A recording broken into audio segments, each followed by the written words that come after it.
जय हिंद प्यारे साथियों। कई बच्चों का कमेंट आ रहा था कि सर क्लास 10th का वार्षिक का पेपर लेके आइए।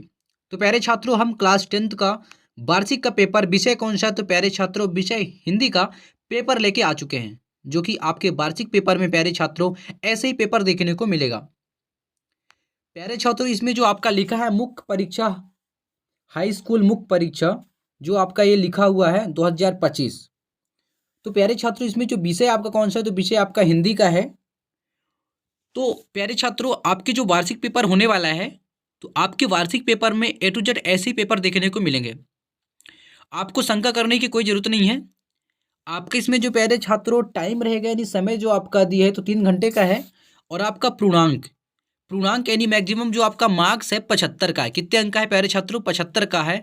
और सेट कौन सा है प्यारे छात्रों? तो सेट ए हम लेके आ चुके हैं, जो कि आपके वार्षिक पेपर में ऐसे ही पेपर देखने को मिलेगा। तो आपसे एक रिक्वेस्ट है कि आप अभी तक हमारे चैनल को सब्सक्राइब नहीं किए हैं, तो हमारे चैनल को सब्सक्राइब कर लीजिए, वीडियो को लाइक कीजिए और अपने दोस्तों को ज़्यादा से ज़्यादा शेयर कीजिए, ताकि ये उन तक वीडियो पहुंच सके और वो भी अपने वार्षिक परीक्षा में अच्छे से अच्छे मार्क्स ला पाएँ, अच्छे मार्क्स से उत्तीर्ण हो पाएँ।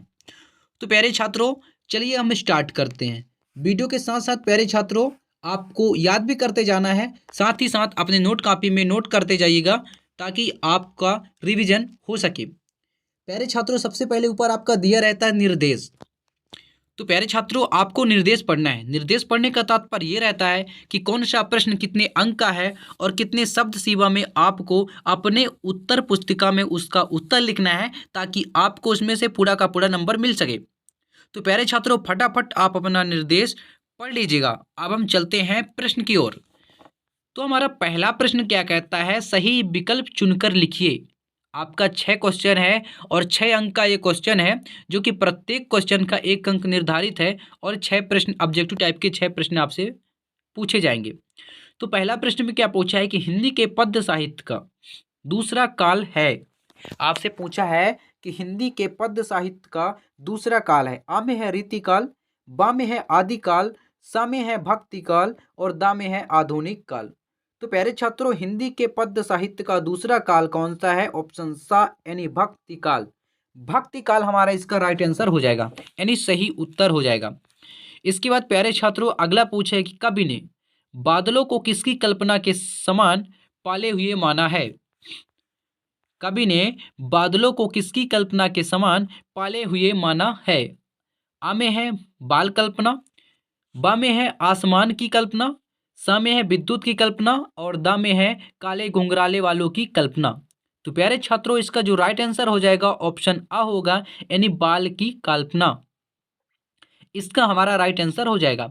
इसके बाद तीसरे में आपसे क्या पूछा कि लय तुक यति गति मात्रा एवं चरण से युक्त रचना को कहते हैं। आपसे पूछा है कि लय तुक यति गति मात्रा एवं चरण से युक्त रचना को कहते हैं। आ में है रस, बा में है छंद, सा में है अलंकार, दा में है इनमें से कोई नहीं। तो प्यारे छात्रों, इसका हमारा राइट आंसर हो जाएगा ऑप्शन बा, यानी छंद इसका राइट आंसर हो जाएगा। इसके बाद अगला प्रश्न आपसे क्या पूछा कि नेताजी का चश्मा कहानी का मूल भाव है। आपसे पूछा है कि नेताजी का चश्मा कहानी का मूल भाव है। आ में है शिक्षा का विकास, ब में है प्रेम संबंध, श में है समाज सुधार और द में है देशभक्ति की भावना। तो प्यारे छात्रों, इसका राइट आंसर हो जाएगा ऑप्शन द, यानी देशभक्ति की भावना। इसके बाद पांचवें में आपसे क्या पूछा है कि जिस समास में प्रथम पद विशेषण और दूसरा पद विशेष होता है उसे कहते हैं। जिस समास में प्रथम पद विशेषण और दूसरा पद विशेष होता है उसे कहते हैं। आ में है द्विगु समास, ब में है द्वंद्व समास, स में है अव्ययी भाव समास और द में है कर्मधारय समास। तो प्यारे छात्रों, इसका राइट आंसर हो जाएगा ऑप्शन द होगा, यानी कर्मधारय समास। इसके बाद अगला प्रश्न आपसे पूछा है कि माँ ने भोलेनाथ के घाव पर लगाया। माँ ने भोलानाथ के घाव पर लगाया। आ में है मरहम, बा में है दवाई और सा में पिसी हुई हल्दी और दा में है तुलसी का रस। तो प्यारे छात्रों, इसका राइट आंसर हो जाएगा ऑप्शन सा, यानी पिसी हुई हल्दी। इसके बाद प्रश्न क्रमांक 2 में आपसे क्या पूछा है? रिक्त स्थानों में सही विकल्प का चयन कर लिखिए। आपको प्यारे छात्रों रिक्त स्थान की क्या करना है? पूर्ति करना है। तो हमारा पहला प्रश्न क्या है? गोपियों के लिए श्री कृष्ण हारिल की तरह है। इसका राइट आंसर हो जाएगा लकड़ी। क्या हो जाएगा प्यारे छात्रों, पहले का हो जाएगा लकड़ी। इसके बाद दूसरे में आपसे क्या पूछा कि नायक नायिका के संयोग या वियोग का वर्णन रस में होता है तो श्रृंगार रस। नायक नायिका के संयोग या वियोग का वर्णन श्रृंगार रस में होता है। इसके बाद अगला है कि प्रतिमा पर सरकांडे का चश्मा ने लगाया था तो दुकानदार ने। प्रतिमा पर सरकांडे का चश्मा दुकानदार ने लगाया था। इसके बाद अगला है जब क्रिया का रूप कार्य के अनुसार बदलता है वाच वाच्य होता है तो इसका राइट आंसर हो जाएगा कर्मवाच्य। क्या होगा प्यारे छात्रों, कर्मवाच्य इसका राइट आंसर हो जाएगा।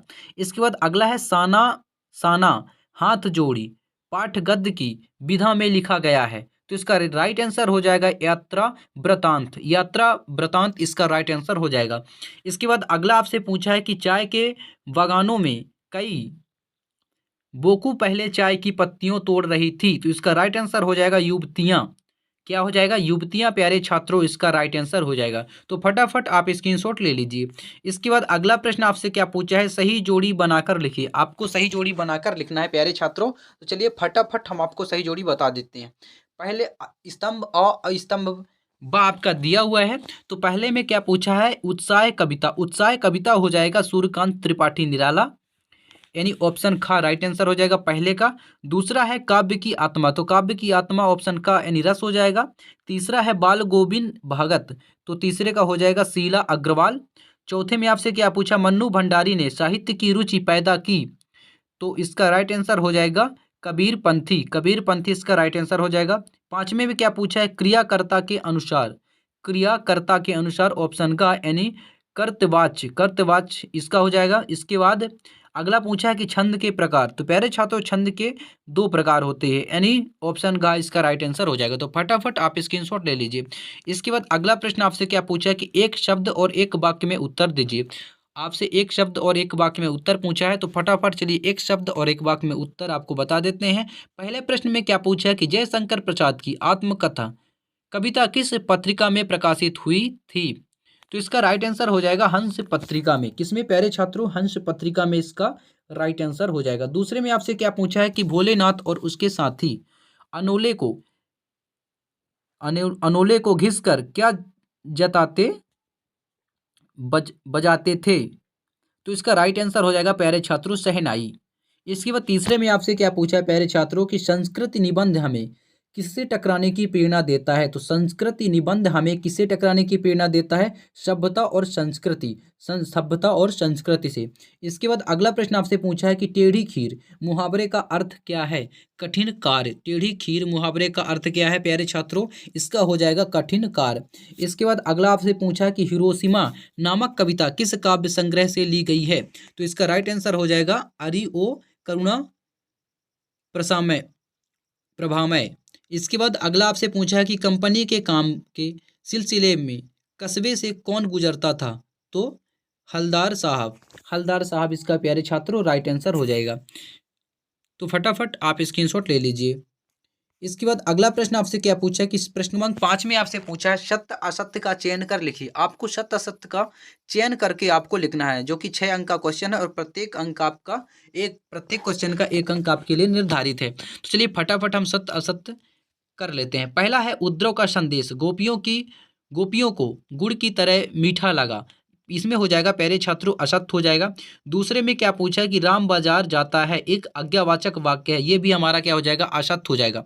तीसरे में आपसे क्या पूछा है कि कैप्टन चश्मे वाला आजाद हिंद फौज का सिपाही था, ये हमारा क्या हो जाएगा प्यारे छात्रों सत्य हो जाएगा। इसके बाद चौथे में पूछा है लोक धन उक्ति से मिलकर लोकोक्ति शब्द बना है, ये भी हमारा हो जाएगा सत्य हो जाएगा। इसके बाद 5वें आपसे क्या पूछा है कि परशुराम के फरसे को देखकर लक्ष्मण भयभीत हो गए, ये हमारा असत्य हो जाएगा। इसके बाद अगला है भोलानाथ के पिता उन्हें गोरस भात चांदी के कटोरे में खिलाते थे, ये भी हमारा क्या हो जाएगा सत्य हो जाएगा। तो फटाफट प्यारे छात्रों आप स्क्रीनशॉट ले लीजिए। इसके बाद प्रश्न क्रमांक 6 में आपसे क्या पूछा कि रीतिकाल को श्रृंगार काल क्यों कहा गया है, लिखिए। इसका आत्मा में है प्रगतिवाद की कोई 2 विशेषताएं लिखिए। और प्रश्न क्रमांक 7 में आपसे क्या पूछा है कि तुलसीदास अथवा जयशंकर प्रसाद की काव्यगत विशेषताएं निम्नलिखित बिंदुओं के आधार पर आपको लिखना है। तो प्यारे छात्रों ये रहा प्रश्न क्रमांक 6 का उत्तर। रीतिकाल में कवियों ने श्रृंगार रस में रचनाएं लिखी है, इसकी कारण रीतिकाल को श्रृंगार काल कहा जाता है। इस काल में नायिका सौंदर्य, नक्सिक वर्णन, रूप सौंदर्य का बहुतायत रूप से वर्णन किया गया है। कवि कवि के नाम, रचना के नाम, तो कवि जो हो गया केशवदास, रचना है रामचंद्रिका, बिहारी सतसाई भूषण यानी छत्रसाल दशक। इसके बाद प्रश्न क्रमांक 6 का ये जो आप सॉरी प्रश्न क्रमांक 7 का उत्तर प्यारे छात्रों, तुलसीदास की काव्यगत विशेषताएं। रचनाएं हो गया रामचरितमानस, विनय पत्रिका, कविता वाली, गीता वाली, हनुमान बाहुक यानी जानकी मंगल आदि। काव्य विशेषताएं ये भाव पक्ष प्यारे छात्रों, तो फटाफट आप स्क्रीनशॉट ले लीजिए। भाव पक्ष यानी भक्ति की भावना। तुलसीदास सदुण सगुण ईश्वर को मानते थे, उनकी भक्ति में असीम दैन्य अनन्य आत्म समर्पण है। इसके बाद दूसरा है समन्वयवादी विचार, इनका दृष्टिकोण समन्वयवादी रहा है। तो फटाफट प्यारे छात्रों आप स्क्रीनशॉट ले लीजिए। तीसरा है रस सिद्धता, तुलसीदास रस सिद्ध कवि हैं, उनकी कविताओं में श्रृंगार, शांत, वीर रसों का सुंदर चित्रण हुआ है, रौद्र, करुण एवं अद्भुत रस वर्णन हुआ है। इसके बाद प्यारे छात्रों कला पक्ष, पलक भाषा, तुलसी ने ब्रज और अवधी भाषा को अपनाया है, जहाँ तक अरबी, फारसी, भोजपुरी, बुंदेलखंडी भाषाओं के शब्द भी मिल जाते हैं। अलंकार योजना, तुलसी का अलंकार विधान अनुपम है, उन्होंने उपमा अलंकार को ही नहीं बल्कि कहीं रूपक, कहीं उत्प्रेक्षा तो कहीं दृष्टांत का भी प्रयोग किया है। तीसरे में शैली, तुलसी ने उस समय की सभी शैलियों का प्रयोग किया है, जो इन्होंने प्रबंध और मुक्तक दोनों शैलियों को अपनाया है। इसके बाद साहित्य में स्थान प्यारे छात्रों, तो ये रहा साहित्य में स्थान। फटाफट तुलसी लोक कवि है, रामचंद्र शुक्ल ने इनको साहित्यिक हिंदी साहित्य का सूर माना है, अयोध्या सिंह उपाध्याय ने कहा। तो फटाफट प्यारे छात्रों आप स्क्रीनशॉट ले लीजिए। इसके बाद जयशंकर प्रसाद का दो रचनाएं, कामायनी यानी महाकाव्य और करुणालय यानी गीत नाट्य, काव्यगत विशेषताएं। तो आपका ये रहा भाव पक्ष। प्रेम एवं सौंदर्य का चित्रण, प्रसाद जी मुख्यतः प्रेम और सौंदर्य के उपासक हैं। प्रसाद जी द्वारा व्यक्त सौंदर्य में बाह्य और आंतरिक सौंदर्य का अद्भुत सामंजस्य कामायनी का यह उदाहरण है। देखिए तो फटाफट प्यारे छात्रों आप स्क्रीनशॉट ले लीजिए। इसके बाद ये हो गया भाव पक्ष, ये हो गया हमारा कला पक्ष। भाषा यानी प्रसाद जी ने भाषा काव्य की संस्कृतनिष्ठ व्याकरण समस्त परिष्कृत एवं परिमार्जित खड़ी बोली है। आपने प्रथम काव्य संग्रह चित्राधार की रचना ब्रज भाषा में की है, इसके बाद समस्त काव्य रचना शुद्ध साहित्यिक खड़ी बोली में किया है। दूसरे में है अलंकार यानी प्रसाद जी की रचनाओं में अलंकारों का प्रचुर मात्रा में प्रयोग किया गया है। आप सहज एवं स्वाभाविक अलंकार योजना है। तो फटाफट प्यारे छात्रों आप स्क्रीनशॉट ले लीजिए। तीसरा में क्या है छंद योजना, तो प्रसाद जी ने काव्य रचना का प्रारंभ सवैया एवं कवित्व छंदों से किया, किंतु बाद में अपने गीत शैली एवं अतुकांत छंद में काव्य रचना की है। आपने नवीन छंदों का निर्माण किया है। साहित्य में स्थान, तो भाव पक्ष एवं कला पक्ष की दृष्टि से प्रसाद जी का काव्य उच्च कोटि का है। आपके काव्य में इतिहास, दर्शन एवं कला। तो फटाफट प्यारे छात्रों आप स्क्रीनशॉट ले लीजिए।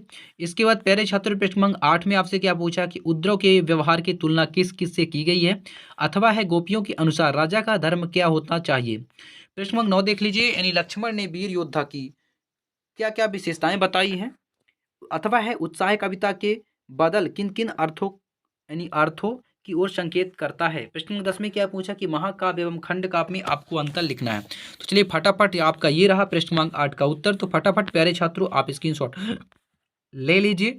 गोपियों ने उद्धव के व्यवहार की तुलना निम्नलिखित, तो फटाफट आप स्क्रीनशॉट ले लीजिए। इसके बाद प्रश्न क्रमांक 8 का 8वें का उत्तर, यानी गोपियों के अनुसार राजा का धर्म उसकी प्रजा की हर तरह से रक्षा करना होता है तथा नीति से राजधर्म का पालन करना होता है। एक राजा तभी अच्छा कहलाता है जब वह अनीति का साथ न देकर नीति का साथ दे। इसके बाद प्रश्न क्रमांक 9 का उत्तर, प्यारे छात्रों लक्ष्मण ने वीर योद्धा की विशेषताएं बताई हैं। वीर योद्धा स्वयं अपनी वीरता का बखान नहीं करते, अपितु दूसरे लोगों उसकी वीरता का बखान करते हैं। वे युद्ध भूमि में अपनी वीरता का परिचय साहस पूर्वक देते हैं। वीर योद्धा शांत, विनम्र, क्षमाशील, धैर्यवान, बुद्धिमान होते हैं। तो फटाफट आप स्क्रीनशॉट ले लीजिए। इसके बाद प्रश्न क्रमांक 9 का जो 8वें का है, यानी बच्चे की मुस्कान और उसकी घुंघराली लटे के रूप में और दूसरे में क्या है कवि बादलों के उत्साह और संघर्ष का भाव भरने वाले कवि के रूप में देखते हैं। अगला है संसार की पीड़ा हरने वाले सुख के रूप में। तो फटाफट आप स्क्रीनशॉट ले लीजिए। इसके बाद प्रश्न क्रमांक 10 का उत्तर महाकाव्य और खंड काव्य में इस अंतर। तो महाकाव्य की कथा वस्तु विस्तृत रहती है जबकि खंड काव्य की कथा वस्तु सीमित रहती है। दूसरे में क्या है, महाकाव्य में अनेक पात्र होते हैं जबकि खंड काव्य में पात्रों की संख्या सीमित रहती है। महाकाव्य में सभी रसों का समावेश होता है परंतु खंड काव्य में नहीं। महाकाव्य में 8 से अधिक सर्ग होते हैं परंतु खंड काव्य में, इसके बाद महाकाव्य में अनेक छंद का प्रयोग होता है परंतु खंड काव्य में एक ही छंद का प्रयोग होता है। तो फटाफट प्यारे छात्रों आप स्क्रीनशॉट ले लीजिए। इसके बाद ये रहा प्रश्न क्रमांक 10 का 8वें का उत्तर, प्रबंध काव्य और मुक्तक काव्य में अंतर। प्रबंध काव्य और मुक्तक काव्य में अंतर, तो फटाफट आप स्क्रीनशॉट ले लीजिए। मैं थोड़ा जूम कर देता हूँ। ये रहा प्रबंध काव्य और मुक्तक काव्य में अंतर। इसके बाद प्यारे छात्रों प्रश्न क्रमांक 11 में आपसे क्या पूछा कि अतिसंयुक्ति अलंकार की परिभाषा उदाहरण सहित लिखना है आपको। 8वें में क्या पूछा कि दोहा छंद का उदाहरण लिखिए। प्रश्न नंबर 12 में आपसे क्या पूछा, कहानी और उपन्यास में 2 अंतर लिखिए और नाटक एवं एकांकी में आपको 2 अंतर लिखना है। तो चलिए फटाफट आपको इनका उत्तर आपको बता देते हैं। अतिसंयुक्ति अलंकार की परिभाषा और उदाहरण। अतिसंयुक्ति का मतलब होता है उक्ति में अतिशयता का समावेश। यहाँ उपमेय और उपमान का समान कथन न होकर सिर्फ उपमान का वर्णन होता है। हनुमान की पूंछ में लगन न पाई आग और सगरी लंका जल गई, गए निशाचर भागी। तो इसका ये उदाहरण हो गया। फटाफट आप स्क्रीनशॉट ले लीजिए। इसके बाद प्रश्न क्रमांक 11 का 8वें का यानी दोहा अर्ध सम मात्रिक छंद है। इसमें 4 चरण होते हैं। पहले और तीसरे चरण में 13-13 मात्राएं तथा दूसरे और चौथे चरण में 11-11 मात्राएं होती हैं। रहीमन पानी राखिए बिन पानी सब सून, पानी गए न उबरे मोती मानुष चून। आपका ये इसका प्यारे छात्रों उदाहरण हो गया। तो फटाफट आप स्क्रीनशॉट ले लीजिए। इसके बाद प्रश्न क्रमांक 12 का उत्तर आपका ये रहा, कहानी और उपन्यास में अंतर। कहानी का कथनक संक्षिप्त किंतु उपन्यास का कथानक विस्तृत होता है। कहानी में पात्र संख्या कम परंतु उपन्यास में पात्र संख्या अधिक रहती है। कहानी एक बैठक में पढ़ सकते हैं, उपन्यास नहीं। कहानी में चरित्र चित्रण व प्रकृति चित्रण अति संक्षेप में परंतु उपन्यास में व्यापक रूप में होता है। तो फटाफट आप स्क्रीनशॉट ले लीजिए। इसके बाद प्रश्न क्रमांक 12 का जो 8वें का है उत्तर, नाटक और एकांकी में अंतर। तो नाटक में अनेक अंक होते हैं और एकांकी में एक अंक होता है। नाटक में आधिकारिक कथा के साथ साथ सहायक गौण कथाएं भी होती है। एकांकी में एक ही कथा और घटना होती है। तो फटाफट आप स्क्रीनशॉट ले लीजिए। इसके बाद प्यारे छात्रों प्रश्न क्रमांक 13 में आपसे क्या पूछा है कि राम वृक्ष बेनीपुरी अथवा मन्नू भंडारी की साहित्यिक विशेषताएं निम्नलिखित बिंदुओं के आधार पर आपको लिखना है। 2 रचनाएं और भाषा शैली। प्रश्न क्रमांक 14 में आपसे क्या पूछा है कि भगत की पुत्र वधू उन्हें अकेला क्यों नहीं छोड़ना चाहती थी। इसके बाद इसका अथवा है कि बिस्मिल्लाह खां को शहनाई की मंगल ध्वनि का नायक क्यों कहा गया है।